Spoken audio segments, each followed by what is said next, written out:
श्री स्वामी समर्थ मैत्रिणींनो, स्वामी महाराज तुमच्या सर्व चांगल्या इच्छा पूर्ण करो हीच मी स्वामींच्या चरणी प्रार्थना करते आणि आजच्या या नवीन व्हिडिओला सुरुवात करते. उद्या आहे सोमवती अमावस्या. या दिवशी तुम्ही योग्य ठिकाणी श्रद्धेने फक्त एक दिवा लावलात तर 33 कोटी देवी देवतांचा आशीर्वाद मिळेल.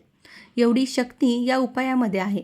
विशेष म्हणजे हा उपाय करण्यासाठी खूप वेळ किंवा मोठा खर्चही लागत नाही, पण तो योग्य वेळेत आणि योग्य पद्धतीने करणे अत्यंत महत्त्वाचं आहे.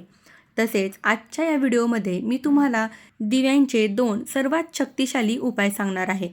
म्हणून हा व्हिडिओ शेवटपर्यंत नक्की पहा. कारण पुढे मी दिवा नेमका कुठे लावायचा, कोणत्या वेळी लावायचा आणि त्यातून कोणतं पुण्यफळ मिळतं हे सविस्तर सांगणार आहे. त्यामुळे व्हिडिओ हा शेवटपर्यंत नक्की पहा आणि आपल्या चॅनलवरती जर नवीन असाल तर चॅनलला सबस्क्राईब नक्की करा. आणि असेच माहितीपूर्ण नवनवीन व्हिडिओ पाहण्यासाठी बेल आयकॉनलाही प्रेस करा.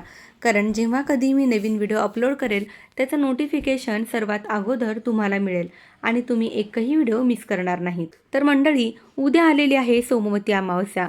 अत्यंत शक्तिशाली आणि तुमच्यासाठी वरदान ठरणार आहे. जेव्हा अमावस्या तिथी सोमवारी येते तेव्हा तिला सोमवती अमावस्या असं म्हटलं जातं. वर्षभरातील ही सर्वात फलदायी अमावस्या मानली जाते आणि या दिवशी केलेली पूजा, जप आणि दीपदानाला विशेष महत्त्व दिलं जातं. यावेळी अमावस्या तिथी म्हणजेच उद्या 13 जुलै रोजी सायंकाळी 6:50 सुरू होईल आणि 14 जुलै दुपारी 3:13 राहील. मात्र आज मी सांगत असलेला दिव्याचा विशेष उपाय तुम्हाला उद्या म्हणजेच सोमवारी सायंकाळी 6:56 ते रात्री 11:33 करायचा आहे. ही वेळ या उपायासाठी अत्यंत शुभ मानली जाते. त्यामुळे शक्यतो याच वेळेला हा उपाय करण्याचा प्रयत्न करा. या दिवशी भगवान शिव, माता पार्वती, भगवान श्रीहरी विष्णू आणि आपल्या पितरांची मनोभावे पूजा केल्यास घरात सुख, समृद्धी आणि सकारात्मक ऊर्जा वाढते असं मानलं जातं. म्हणूनच अनेक जण या दिवशी उपवास करतात, शिवपूजन करतात, पिंपळाची पूजा करतात, दानधर्म करतात आणि दीपदानही करतात. यासोबतच या दिवशी पवित्र नदीमध्ये स्नान करणं, गरजूंना दान देणे आणि पितरांचे स्मरण करणे यालाही विशेष महत्त्व दिलं जाते. श्रद्धेने केलेले प्रत्येक सत्कर्म अनेक पटीने पुण्य देणारं मानलं जातं. पण प्रत्येकाला दिवसभर पूजा अर्चा करणं शक्य होत नाही. घरातील जबाबदाऱ्या असतात, नोकरी व्यवसाय असतो, वेळेची अडचण असते. अशा वेळी तुम्ही काहीच करू शकत नसाल तरी एक छोटासा उपाय मात्र नक्की करा. कारण पुढे मी सांगणार असलेला हा दिव्याचा उपाय अत्यंत सोपा असून त्याचं धार्मिक महत्त्वही खूप मोठं आहे. असं सांगितलं जातं की श्रद्धेने योग्य ठिकाणी दीपदान केल्याने घरातील नकारात्मकता कमी होते, पितरांचा आशीर्वाद मिळतो आणि 33 कोटी देवी देवतांची कृपा लाभते. त्यामुळे हा उपाय अजिबात चुकवू नका. आता सर्वात आधी या उपायासाठी नेमकी तयारी कशी करायची ते जाणून घेऊया. उद्या सोमवती अमावस्येच्या दिवशी सकाळी लवकर उठून स्वच्छ स्नान करा. त्यानंतर देवघरातील देवतांची मनोभावे पूजा करा. शक्य असेल तर देवांना पंचामृताने किंवा दुधाने अभिषेक करा. त्यानंतर धूप, दीप, अगरबत्ती दाखवून देवघरातील वातावरण प्रसन्न करा आणि मग या उपायाची सुरुवात करा. मी आधी सांगितल्याप्रमाणे हा उपाय तुम्हाला सायंकाळी 6:56 ते रात्री 11:33 करायचा आहे. त्यामुळे त्यावेळी पूर्वीच सर्व तयारी करून ठेवा, म्हणजे घाई गडबड होणार नाही. आता बघा, जर तुम्ही या वर्षभरात किंवा याआधी काही विशेष पूजा, व्रत किंवा मोठी सेवा करू शकला नसाल तरीही निराश होण्याचं काहीच कारण नाही.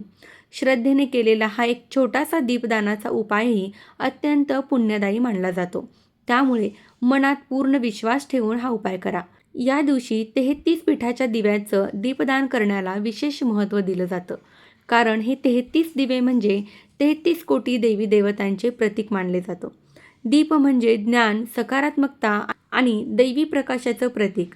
त्यामुळे श्रद्धेने हे दीप प्रज्वलित केल्यावर आपल्या घरातील अंधारासोबतच नकारात्मक विचारही दूर व्हावे अशी प्रार्थना केली जाते.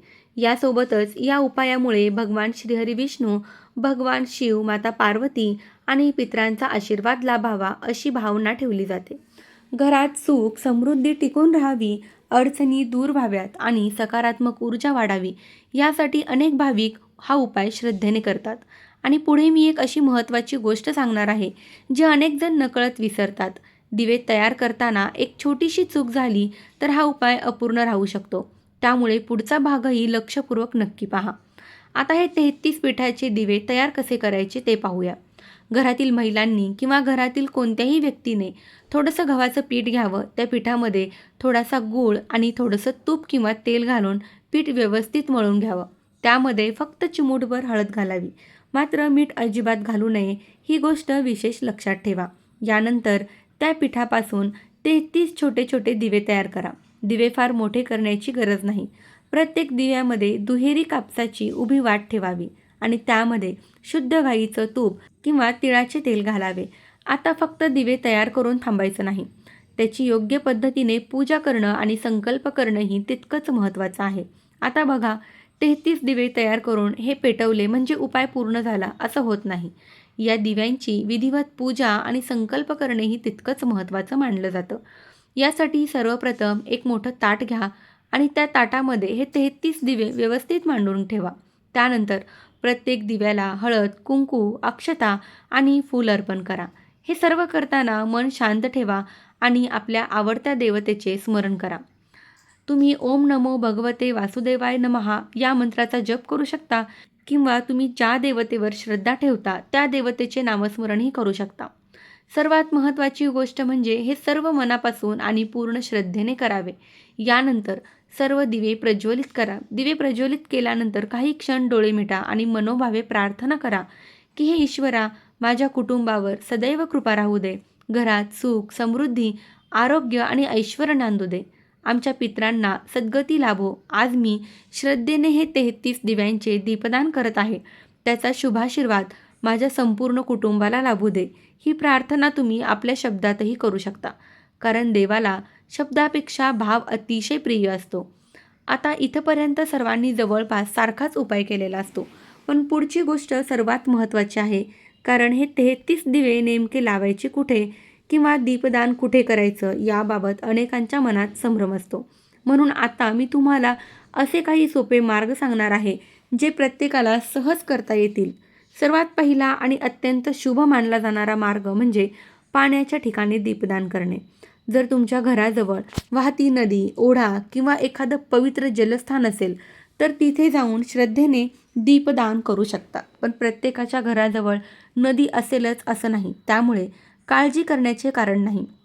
अशा वेळी तुमच्या घरात पिण्याच्या पाण्याचा माठ असेल, हंडा असेल किंवा पाण्याचं स्वच्छ भांडं असेल तर त्याजवळही श्रद्धेने हे दीपदान करू शकता. याशिवाय आणखी एक सुंदर पर्याय आहे.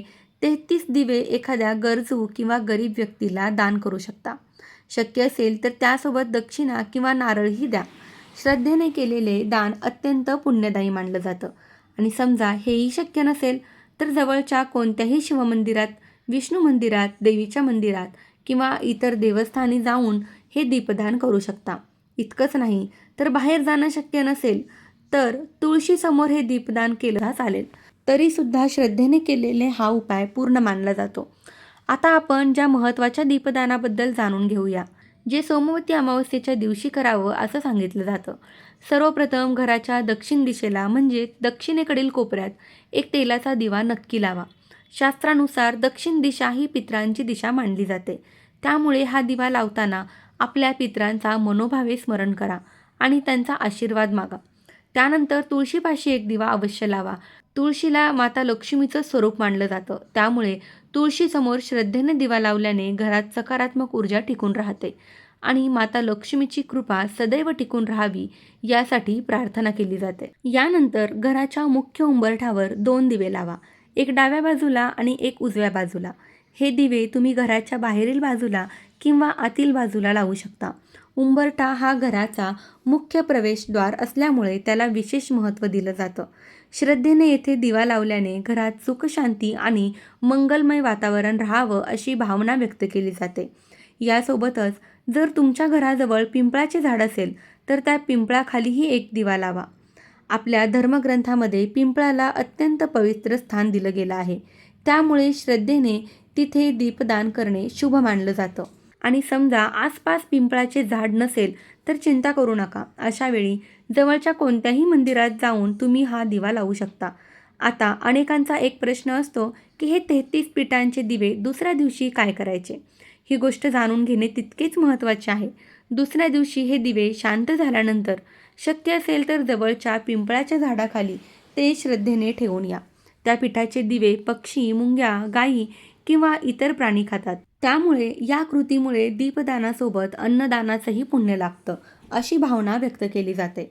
मंडळी, उद्याची सोमवती अमावस्या अतिशय पुण्यदायी मानली जाते. त्यामुळे श्रद्धा आणि विश्वासाने हा उपाय अवश्य करा. देवावर पूर्ण विश्वास ठेवा आणि मनापासून प्रार्थना करा. तर ही अतिशय महत्त्वाची माहिती मला तुमच्यापर्यंत पोहोचवायची होती. माहिती आवडली असेल तर व्हिडिओला लाईक करा आणि आपल्या चॅनलवरती जर नवीन असाल तर चॅनलला सबस्क्राईब नक्की करा. धन्यवाद. श्री स्वामी समर्थ.